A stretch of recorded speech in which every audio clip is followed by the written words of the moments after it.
سڵاوتان لێبێت و لە شارپرێسەوە ئەم کاتتان باش لە دوای ڕووداوەکانی هەشتی تەمووزەوە یەکێتی نیشتیمانی کوردستان بە دۆخێکی سیاسی تەواو ئاڵۆز و ناجێگیردا تێدەپەڕێت. خوێندنەوەکان بۆ ئایندەی حیزبەکە لەسەر ئاستی حیزبەکە و لەسەر ئاستی دەرەوەی حیزبەکەش جۆرا و جۆرن. لە دوایین پێشهاتدا هاوسەرۆکی و حیزب هاوسەرۆکی پێشووی حیزبەکە و هاوکات چوار ئەندامی سەرکردایەتی حیزبەکەی لە یەکێتی نیشتیمانی کوردستان دوور خستەوە. لەبارەی دۆخی ئێستا و خوێندنەوەکان بۆ ئایندەی حیزبەکە و هاوکات کاریگەریەکانی ئەو دۆخەیەکێتی لەسەر هاوکێشە سیاسەکان لە هەرێمی کوردستان و عێراق میوانداری بەڕێز مەسعود عەبدولخالق چاودێری سیاسیم کردو کە بە سوپاسەوە لە هەولێرەوە لەگەڵم دەبێت. کاک مەسعود سڵاوت لێبێ وم کاتت باش. دەمەوێت بزانم یەکێتی نیشتیمانی کوردستان بۆچی بەم دۆخە گەیشت. بەناوی خوای گەورە و میهرەبان. خۆی یەکێتی نیشتیمانی لە بەیانی تەسیسی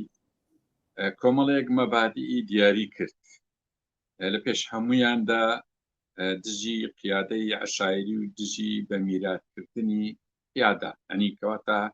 ئەگە بڵێن ئینشقاقێکی گەورە یان سەرهەردانەوەی شۆڕش بە نەزم و مۆدێلێکی تر پاساوەکەی ئەوە بوو کە شۆڕشی پێشووتر یان پارتی پێشووتر پارتێکی عەشایری بنەماڵەیی پارتێکی میرات بە میراتی ناسەردەمیانە لەگە کۆمەڵێک مەبادیتر، بەڵام ئەوەی عیلاقی بە باردۆخی ئێستا هەیە ئەو مەبادیانە و تا ڕادێ ڕاستە زۆر ئینشقاقات کەوتە ناو یەکێتی باڵباڵانی هەبوو، بەڵام قەت نەگەیشتە ئەو ڕادەی کە بگاتە ڕادەیە کە حیزب ببتە میرات و لەسەر میراتەکەش ئێستا شەڕ دروستبی، کەواتە مانایەک لە بۆ حیزبی وا یان یەکێتی نیشتیمانی ئێستا نەما، یعنی ئینسان دڵی بە ئەندام و پێتان وایە ئەو بارودۆخی کە ئێستا یەکێتی تێدا شەڕە لەسەر میراتی حیزبەکە ئەوە لێکدانەوەی دەوێت هیچ گومانی تێدا نیە شەڕە لەسەر میرات، بەڵام شتێکە خۆی لە ئیمارەتەکانی ئەو شەڕە سیاسی کە لە ناو حیزبەکەدا هەیە باز لەوە ناکەن، باز لە بوونی پلانگێڕی و جۆرێک لە کێشەی قوڵ لە نێوان هەردوو هاوسەرۆکدا دەکەن. خۆت دەزای چۆناوە ئەینی ئیمارەتەکانیش لە ئاخریش کە تێک دەچوو، یعنی ئێستا بالفعل یەکێتی نیشتیمانی لە سەروبەری تێکچووندایە، چۆن ئەنی ئیمارەتەکانیش خۆ لە ئەوەلی وانە بوو خەڵک کار دەرێ هەمووی تاریخ نا عمری 150-200 ساڵ بوو، بەڵام لە 20 ساڵی ئەخیری دەدید ئیمارەتەکە بەرەو تێکچوون دەچوو، ئامۆزایەکان برایەکان وەردەگەڕانیەک چۆنیش دەبوو عادەتەن یان عوسمانی یان سەفەوی تەدەخولیان دەکرد، تەدەخولەکەش چۆن بوو یعنی لە بۆ ئەوەی ئیمارەتەکە بەتەواوی تێک لایەنگیری ئەو لایەن دەکرد کە خراپە، لایەنگیری ئەو لایەن دەکرد کە عەقلانی نییە، لایەنگیری ئەو لایەن دەکرد کە دڵسۆز نییە لە بۆ ئیمارەتەکە و وڵاتەکەی. ئەمە حیزبەک ئەوەی ئێستا هەیە یعنی بەسەری هاتووە و ڕەنگە حەقی حیزبەکانی کوردستانیش بێ منافیس لە بۆ خۆی ئەو دەورە بچێڕیکە لە ناو یەکێتی نیشتیمانی بگەڕێ خەڵکی نامناسب لە شوێنی مناسب دانی و خەڵکی مناسب لە شوێنی مناسب لە بۆ حیزبی بەرامبەر لە بۆ ئەمنی قەومی حیزبەکەی ڕەنگە زەرەری بی حەق خۆیتی یان دەوڵەتی ئیقلیمیش هەوڵ دەدای لە ناو یەکێتی نیشتیمانی یان لە ناو هەر حیزبێکی تر. یعنی ئێستا لە کوردستان ئەمە دیاردەیەک دەبین خەڵک ڕەنگە کەمتر بزانێت. ئەبرانی پارتی دیموکراتی کوردستان لە بۆ خۆیان وەک بری ئێستا ئەوان پاڵەوانی ساحەنە ئیشێک دەکەن لە ناو بنەماڵە، لە ناو عەشیرەت، لە ناو تایفۆ و پێکاتەکان و لە ناو حیزبەکانیش حەول دەدەن خەڵکەچی ناشایستە بکەیتە شوێنی هەرە شایستە. ئەوەش زۆر خزمەتی استراتیجێتی منافەسە دەکە، ینی ئەوە بەشەکە ئەی پێ دەگوترێت لە ئیدارەی سیراع یان لە ئیدارەی استراتیجێتی سیراع. ئەوە علمێکە و لە دووەلی دەخوێندرێ و ڕسمیەتی هەیە و وەحق خۆشتیان هەر کەسە. بالفعل ئێستا ئەوەی دەگوزارێت لە ناو یەکێتی نیشتیمانی بەرجەستەکردنی ئەو ئیدارەی سیراعەیە لە دەرەوەی حیزبەکە و لە ناوەوە ڕەنگە مادام باسی دەرەوەی حیزبەکەت کرد و باست لە هێز و لایەنە سیاسیەکانی دیکە کرد، دەمەوێت سەرنج بزان لەبارەوەی کە ئەم دۆخەی یەکێتی کە ئێستا درێژ دەبێتەوە تاوەکو ئێستا لە هەشتی تەمووزەوە لە ئایندەیە چ کاریگەریەک لەسەر هاوکێشە سیاسیەکان لە هەرێمی کوردستان و بەگشتی لە عێراق چ کاریگەریەکی دەبێت؟ دەزانین چۆن ئێستا لە کوردستان ڕاستی لە هەڵبژارنەکە و لە دوای هەشتی تەمووزیش ینی کۆتایی بۆی هات با بڵێن برین دوو حیزبیان کات خۆی کە یەکێتی سۆڤێت و ئەمریکا هەبوو ئەوی ناوێ لێ نابوو جەنجی سار، ناوێ لێ نابوو هاوسەنجی جیان، ناوی لێ نابوو دوو جەمسەری، زۆر مستەلاحات زۆر بوو. عینی کوردستانیش ینی تقریبا هاوشێوەی ئەوەی یەکێتی سۆڤیەت لە ساڵی 1990 تا 91 تقریبا هەڵوەشاوە بۆ تاک جەمسەری. لە کوردستانیش پێم وایە دوو جەمسەری و جەنجی سارد و ئەوانە نەما بەرەو تاک جەمسەری دەڕۆ، بەرەوەی دەڕوا پارتی دیموکراتی کوردستان بە تەنها هەیمەنە بکە. بالفعل ڕاستە پارتی دیموکراتی کوردستان لە هەولێر و لە بادینان شکستەکانی دەستی پێکردیان، بەڵام لە سلێمانی و لە گەرمیان و لە کەرکووک باش بردیتەوە. هەرچی یەکێتی نیشتیمانیە لە یەکێتیەوە هەیە. ئەو دۆخی کە ئێستا پارتی تێدایە لە کام خاڵدا یەک دەگرنەوە. ئێستا دێمە سەری هەرچی یەکێتی نیشتیمانی کوردستانە لە سەرانسەری کوردستان دۆڕایە بە کەرکووک خۆش کەوتۆتە پشت تووس خوڕمەتی، یان وەکو بێ ئاخر معقەلی ئاخر شوێنی ئەوە لە هەڵبژاردننی ئەو جارەی داهاتووی زۆر زۆر شکستەکەی گەورەتر دەبی دێتەوە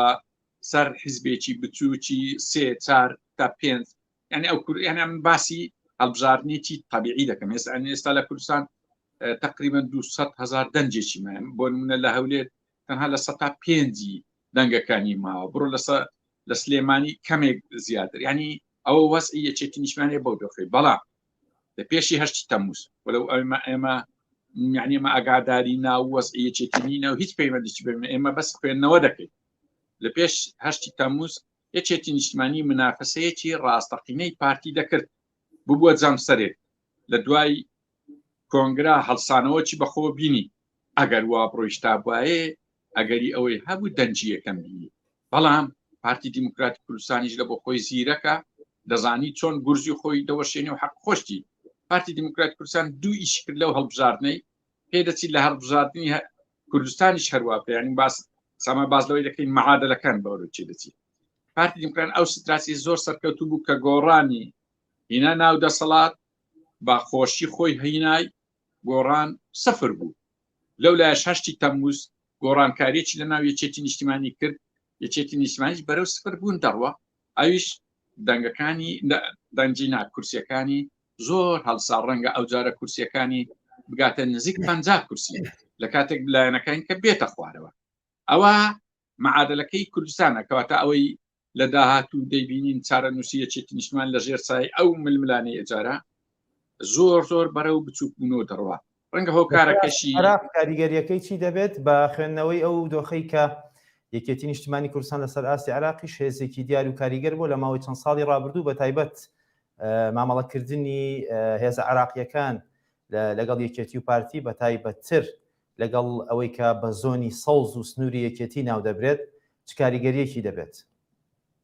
خۆی یەکێتی لە عێراق یەک وەکبرێ خاڵی بەهێزی ماوەدەنا هیچ خاڵشی ماجارە جیهانیش ڕەنگە عێراقیش هەرێم بە پارتی دیموکراتی کوردستان دەناسرێت. ینی تا ئەو معادلەی کە خۆیان باز دەکەن پارتی مەسئولیەتی لەسەر شان و لایەنەکەین کە مەسئولیەتیان لەسەر شان نییە تقریبا ئەوە بەرە وا دەچی وا ڕاست دەرچی. خاڵە بەهێزەکەی یەکێتی نیشتیمانی ئەوە سەر کۆمارێکی تاڕادێک چاڵاکی هەیە بە پێی ئەو دەسەڵاتانەی کە لە دەستور پێی داوە سەرۆک کۆمارەکە زیاتر کار دەکات. یەکێتی نیشتیمانی قازانجێکی زۆری لەو سەرچاوەیە کردیان و بەڵام ئەوەی کە دەگوتریە من نازانم چەندە ڕاستە ئێستا لە سەودا و معاملەدایە کە ئەو پۆستەی بفرۆشن یان بە جۆرێک لە جۆر ئەو کاتی یەکێتی نیشتیمانی دەوری لە عێراق هەر بەجارێک نامینێ. دەوری هەرێمی کوردستانی تاڕادەیەک لاواز دەبی، بەڵام دەور دەبتە دەوری پارتی دیموکراتی کوردستان زیاتر. پارتی دیموکراتی کوردستانیش ڕاستی بە وەسفەتی ئەویش بکەین ئەو ئێستا بەهێزە بەڵام هەرێم بێهێزە. یعنی ئەو معادلەی پارتی باسەکە ئەگە پارتی بەهێزبی هەرێمیش بەهێز دەبی ئەو معادلە عکسی دەرچووە. ینی خۆی لێرە کێشەی هاوڵاتی کوردی لەبەر چی ئێستا تووشەوەی بووە کە با بڵێن سزای پارتی جدا پارتی هەروە بەهێز دەبی هێزی چەکداری نزیکەی 200-300,000 چەکداری هەیە، ئاسایشی هەیە، پارە و پول و داهاتەکی زۆری هەیە، بەڵام هەرێم زۆر لاوازە. هەتا پارتی بەقووەتر دەبی هەرێم لاوازتر بێ. ئەو معادلەی زۆر مەترسیدارە. یعنی ئەوە نییە برین وڵی کاکە دەبا حیزبەکانی لاواز بن بەڵام ئەو بەهێزە لە لاوازی یەکێتیدا هەرێمیش لاواز دەبێت؟ نەخێر زۆر لەبەرەوەی یەکێتی نیشتیمانی بەو هەنگاوانەی ئێستای خۆی تەواو دابڕاندێت لە هەرێم ئەسا لە بە تایبەتی لەو ڕۆژانە ئەم جێم لە ئامارێک بوو کە خەڵکی کوردستان گەیشتە نێزیک 8 ملیۆن ئەگەر وهابی ڕێژەی حیزبەکان بەرامبەر نفوس بەرامبەر دانیشتوان زۆر کەم بوویتەوە ئەستا پارتی دیموکراتی کوردستان کەمتر لە 15 دانیشتوانی کوردستان پێکدێنین معنە زۆر ئەقەلیە یەکێتی نیشتیمانی دێتە سەد کەمتر لە 17 حیزب هەیە حیزبەکان تر باقیەکەی تر بە هەمویان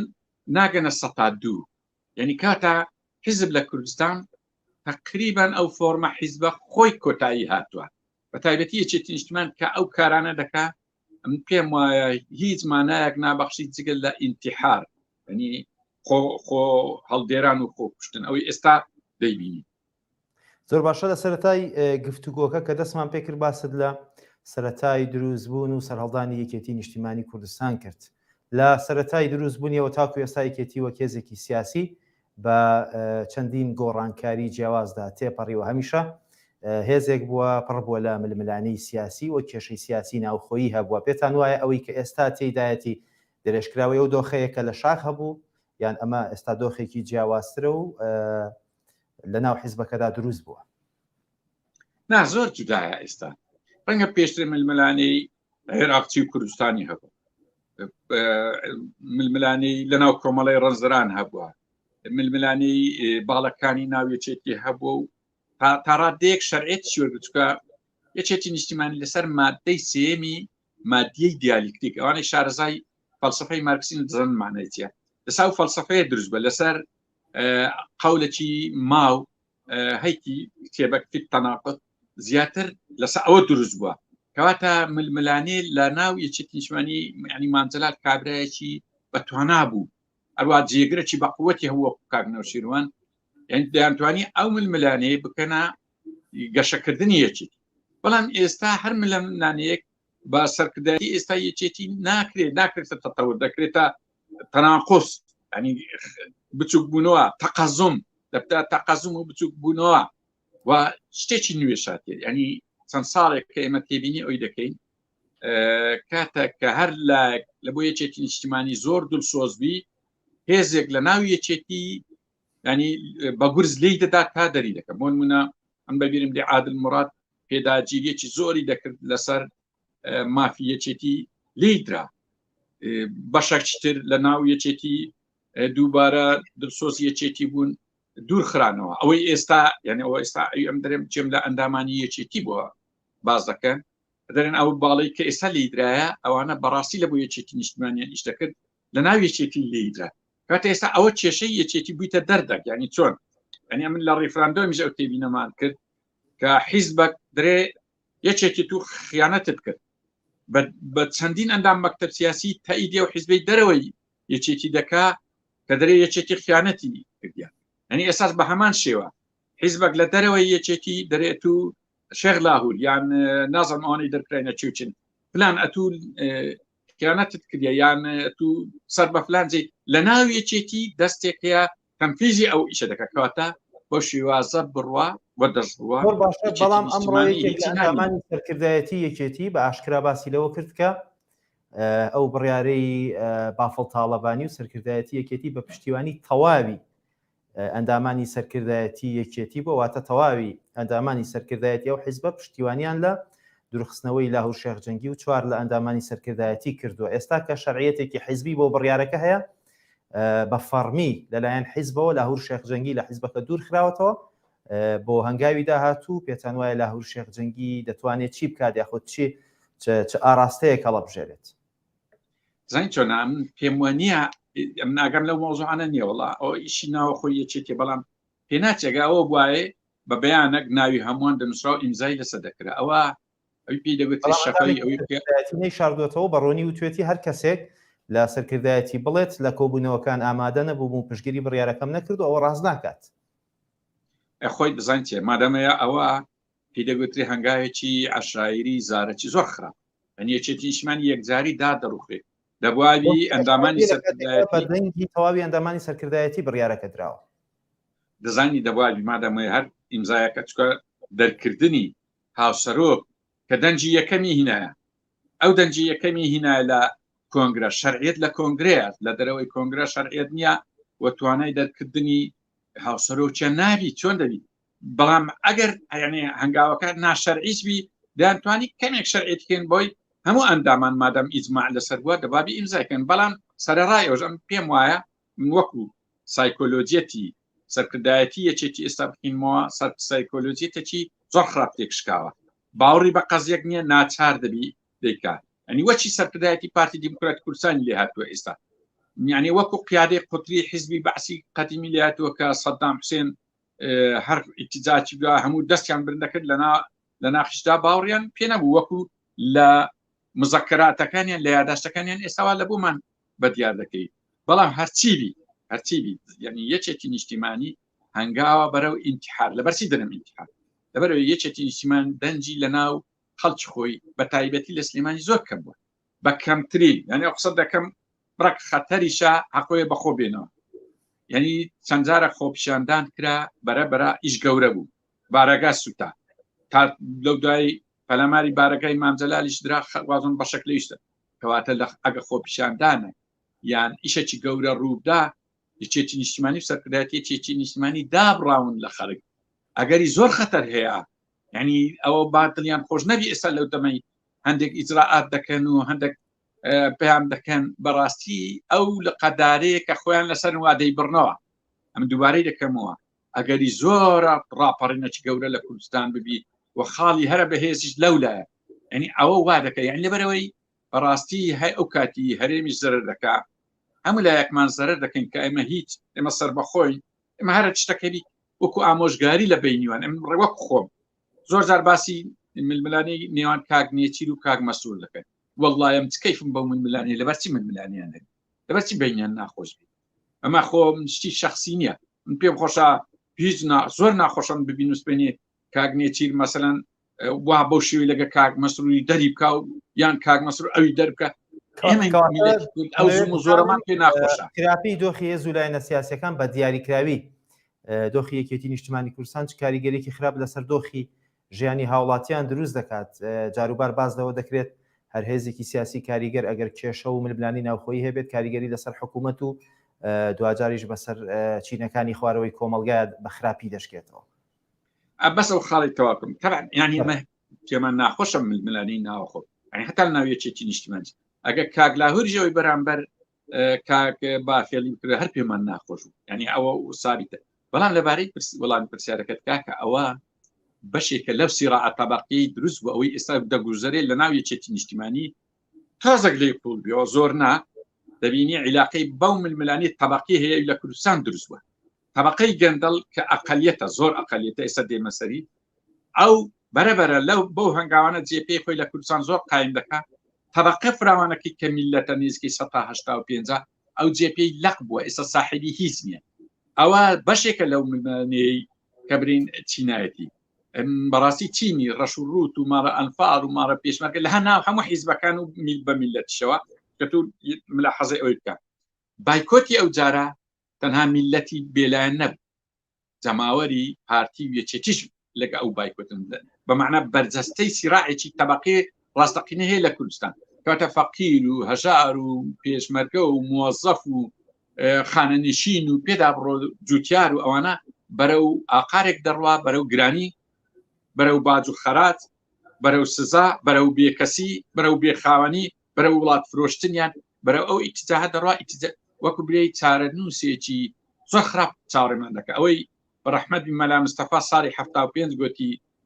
کورد تەنتەزیر و ئەیام سەوداوا لە بیرمان گچکەش بووم و کاتی تقریبا میلەتی خۆمان خەچ خۆمان چاوەڕوانی ڕۆژانی ڕەش دەکات بەڵام لەو نزیکانە نا ڕاستی پێبرێن ئێستا دژمنەکانمان ئەلحەمدوللا پەرتوپڵاون عێراق ئەوەندە بە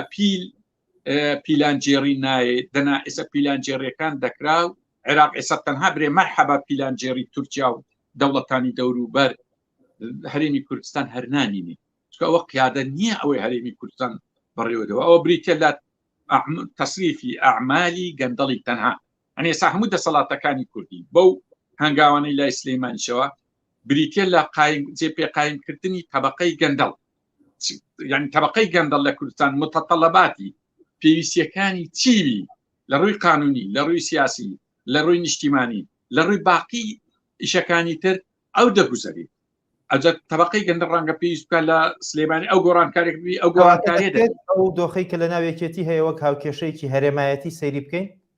بە تاکید هیچ شک و گومان نییە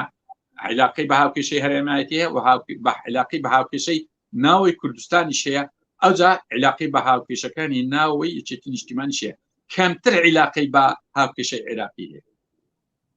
زۆر باشە چەند مانگێک لەمەوە پێش هەر من و تۆ گفتوگوی یەکترمان لەسەر دۆخی ناوخۆی یەکێتی ئەنجامدا لە بیرمە ئەو کات باس لەوە کرد کە لاهور شێخ جەنگی دەتوانێت هێزی نوێ حیزبی نوێ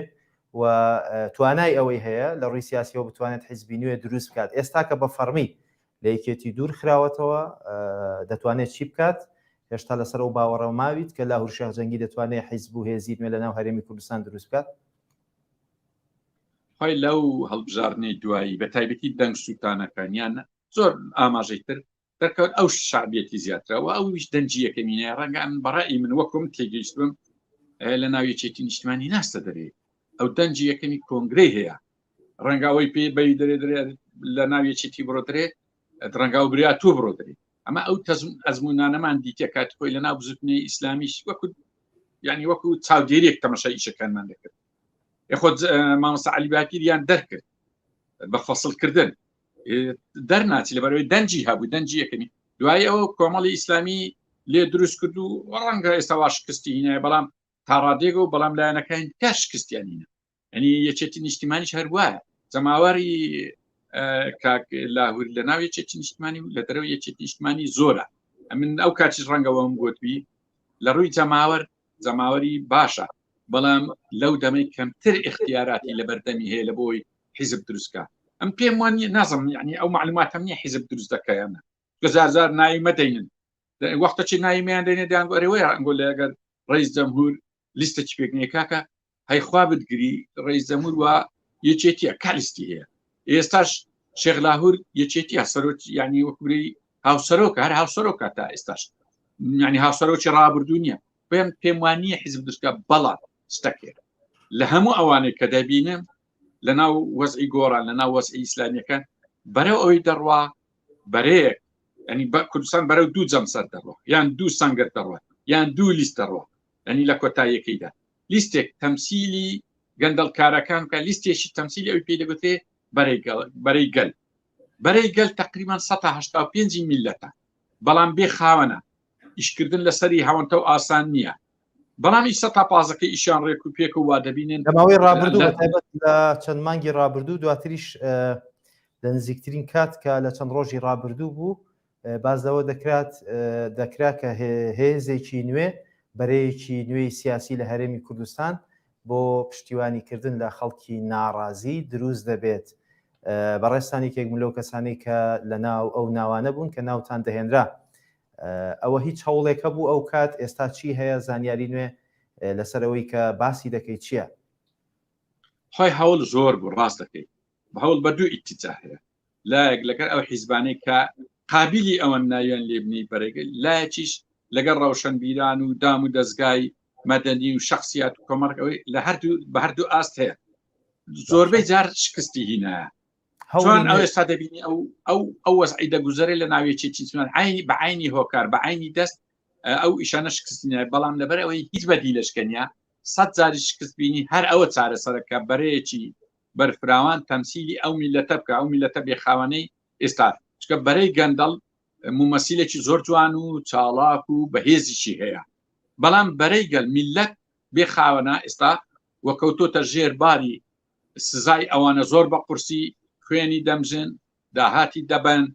مستقبلی دەبن ئێستا ئەو دووچینە بە تەواتی لە هەموو ڕوویە کۆلێکجیان ینی هەتا تەمەشاکە کام سەرکردە لەو بەرانە لە ناو وڵاتی خۆی لە ناو میلەتی خۆی وەفاتی کردیان هەمووی لە دەرەوەیە میلەتی فەقیریش لێر ینی پێدا بڕۆ کامیان لەوانە منداریان لە ناو منداری یەکرا کامیان لە خەستخانی لەگە خەستخانەی تو یەکە ناوی تو کا لە ناوی مۆبایلی ئەو ینی تاو لە میلەت جودان پێم وایە ئەو دۆخەی یەکێتی تێدا ئێستا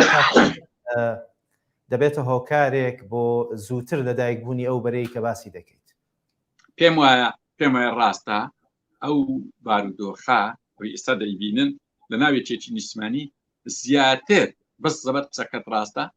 زیاتر کات کورد دەکاتەوە لە بۆ دروستبوونی بەرەیەکی گەلچکە ئێستا ئەوجارە با قسە بکەیت ئەگەر ئەتا سەدیان گۆ میلەت نووسووە و میلەت هەڵناسی و بێخەر نەخێت میلەت ئەوجارە بەواعیانە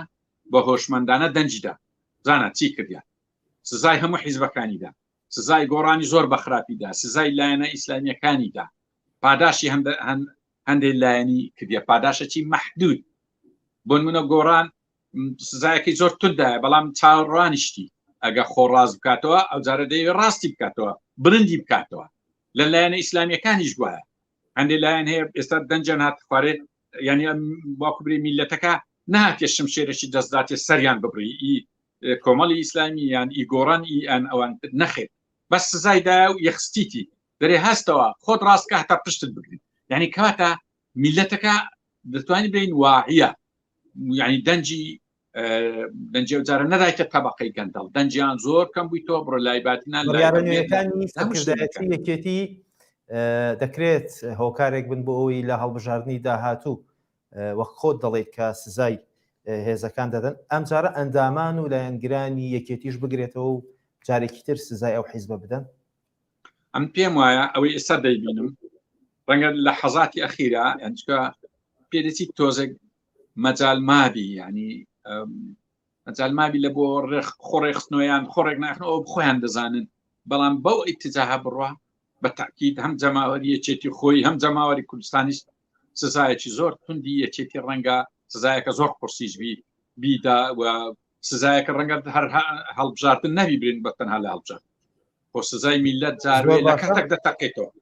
لە ئەگەری دروستبوونی بەرەو هێز و حیزبی نوێ لە هەرێمی کوردستان چی گۆڕانکاریەک لە هاوکێشەی سیاسی ڕوودەدات بە تایبەت لە ئەگەری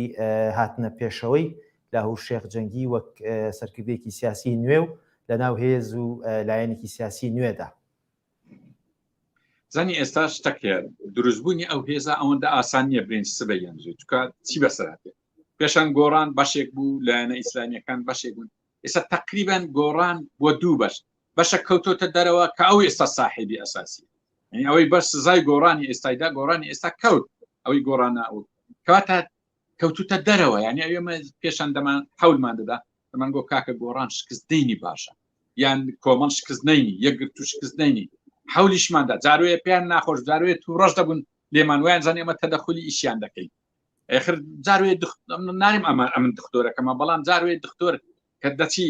عملیاتی نەخۆشی شێکا وەسەوەی دەکات نەخۆش پەلداوێ نازانی ئەوە لە قازانجیبیە وە دەزانی جاروێ نەخۆشەیە جوونی بە دکتۆردا یعنی کاتێک کە تو لێت تێکەچی بەڕاستی دەبێن نەخۆش قەچی دەفتە دکتۆر یعنی بەو شێوازەی ئێستا دەیبینین تا ڕادەیەک زەحمەتە چکە دەبی یەکەم جار ئەو حیزبانەی کە سزا دراون و شایانی ئەوەشن لە ڕێزیکەل دەبێت خۆ ڕاستکەنەوە ئەوجە دوایی گفتوگۆ حیوارێک بەو دوو ئاراستەی پێشتر باسم کرد ئەوجە بەرەیەکی گەورە دەستی چکە ئەگە بەرەیە دروست بوو لەگە دروستبوونی بەڕێم گۆڕانکاری لە کوردستان دروستەبی چکە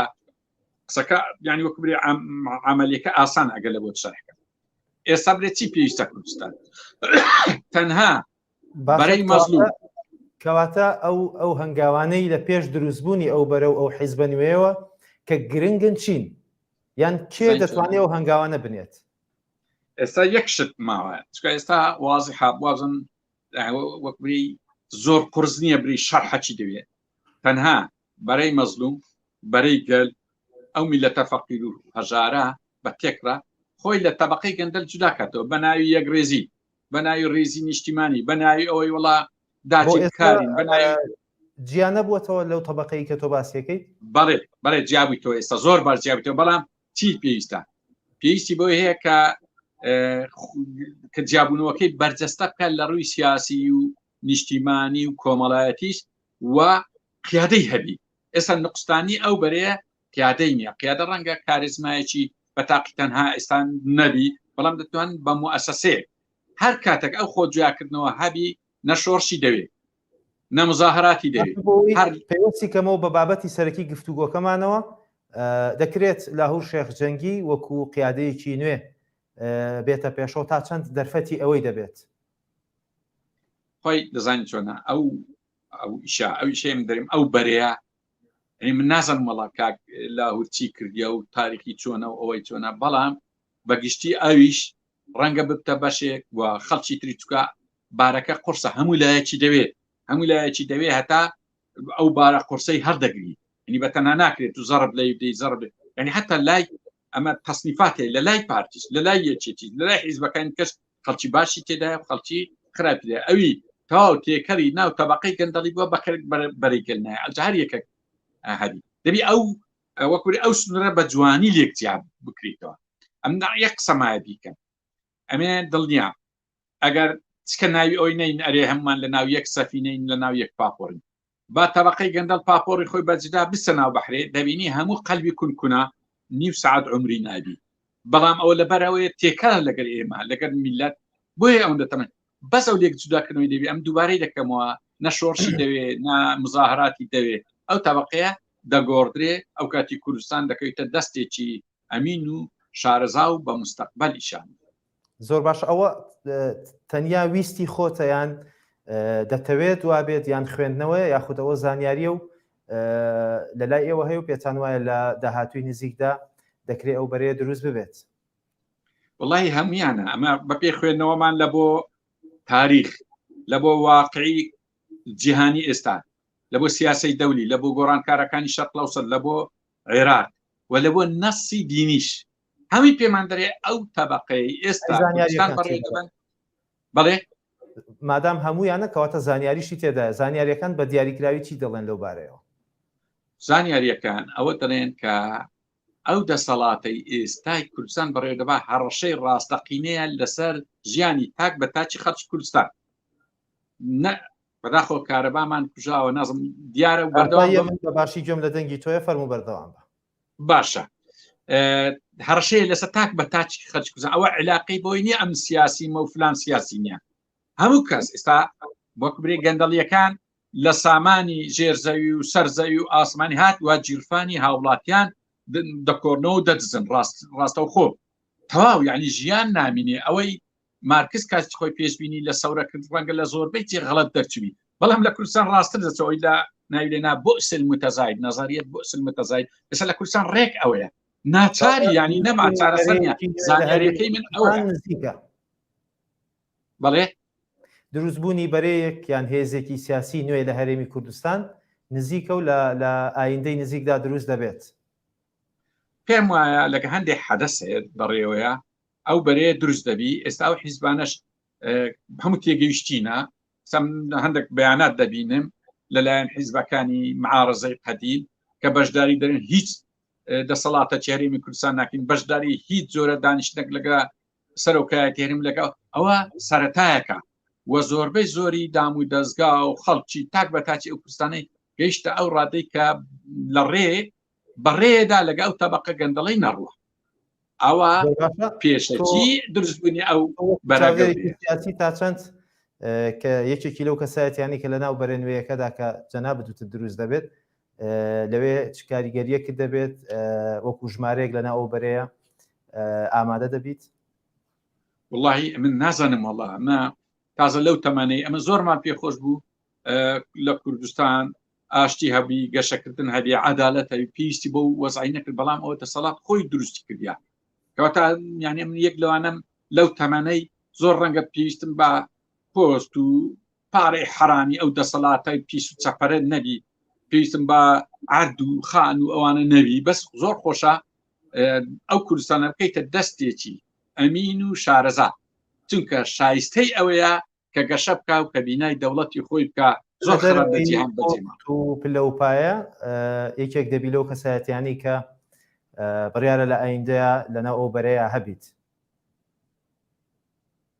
والله خۆ هەمومان ئەگەر وابی تێدانیا من شەرنی ینی ئیستیسنای تێدانە ئەوە مەسەلەی تەبەقیە یعنی هەموو تەبەقەی مەحروم لە کوردستان تێدایە بێوێنێ ئەمەکو باسم کرد تەبەقەی بەرامبەر تەبەقەی گەندەڵ ئەوەندە بێویژدانە ئەوەندە زاڵمە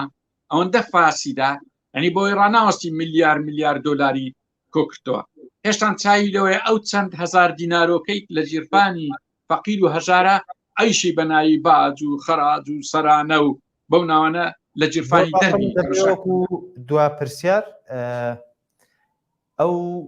بەرەی کە بڕیارە دروست ببێت لە هەرێمی کوردستان لە ئەگەری دروستبوونیە تا چەند کاریگەری لەسەر یەکێتی نیشتیمانی کوردستان دەبێت بە تایبەت بەم بارودۆخی ئێستایەوە کە دەنگێکی زۆر ناڕازی لە ناو یەکێتی نیشتیمانی کوردستان هەیە تا چەند دەتوانێت ئەو بەرەیە جیاواز لە هێز و لایەنە سیاسەکانی دیکە جیاواز لە دەنگە ناڕازیەکانی دیکەکە لە هەرێمی کوردستانن تا چەند دەتوانێت دەنگە ناڕازیەکانی ناو یەکێتیش بۆ خۆی مساوگەر بکات. زانی یەکێتی نیشتیمانی جەماوەرەکەی جەماوەرەکی زۆر فعالە خوار ئەو جەماوەرە ئەوە بوو شۆڕشی نوێیان دروست کردەوە لە مستەحیل هەر ئەوان بوون حیزبی بەعسیان لە کوردستان دەرکرد هەر ئەوان بوون ئەندازیاری ڕاپەڕی ئەندازیاری دروستکردنی حکوومەت پەرلەمان پێدا بڕ ئەی ئێستا بۆیان لێ غێرەوە سەرکردایەتێکی خراپ وای لەو حیزبە کردووە چاکە ماشەم بۆیە جەماوەرەکەی زۆر جودایە جەماوەری یەکێتی لەگا ئەو بەرە پان و بەرینێ بە تاکید جەماوەری هەموو لایەنەکان هۆ جەماوەر زۆر زۆر مەغدور و مەزلومە ئەنی ئەو تەبەقەیە 15 لە کوردستان پێنی کەمتریش بەڵام لە ناو یەک حیزب نییە سەری زۆربەی حیزبەکانی تێدایە زۆربەی حیزبە زۆر زۆر سپاس بەڕێز مەسعود عەبدولخالق چاودێری سیاسی سپاس لە هەولێرەوە لەگەڵم بوویت بینەرانی بەڕێز ئێوەش شاد بن کاتێکی خۆش خواتان لەگەڵ بێت.